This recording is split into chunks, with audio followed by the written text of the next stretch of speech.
রান্নার আয়োজনে আজকে থাকছে শিং মাছ দিয়ে টমেটো দিয়ে আলু। এই যে টমেটো, আপনার আলু, শিং মাছ ভেজে নিলাম, সবকিছু একসাথে নিয়ে চলে যাবো রান্নায়। চলেন, পাতিল বসাই দিলাম। এখানে প্রতিদিনকার মতোই মশলা যা দেওয়া, পেঁয়াজ রসুন বাটা, হলুদ মরিচ লবণ দিয়ে মেখে নিব। একটু কষায় নেওয়ার পরে আমি আস্তে আস্তে যে সবজি, আলু এবং টমেটো ছিল এগুলি দিতে থাকবো। দেখতে থাকেন, চোখ রাখেন। মশলাগুলো কষে আসছে, এখন মোটামুটি তেলটা উঠে আসছে, এই পর্যন্তই নাড়তেছিলাম। তো এখন আমি আগে থেকে যে কেটে রাখা ছোট ছোট করে কিউব করে আলু করা ছিল, আলুটা দিয়ে দিলাম। আলুটা মশলার সাথে মাখা মাখা হয়ে আসলে একটু ঝোল দিয়ে এটাকে আমি কিছুক্ষণ দমে রাখবো।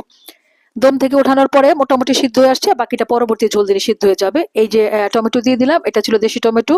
তো এই আলু দিয়ে আপনার দেশি টমেটো দিয়ে শিং মাছ রান্না করে খাবেন, একটা দারুণ একটা দুর্দান্ত রেসিপি হয়, দুর্দান্ত খাবার হয়, চেষ্টা করে দেখবেন।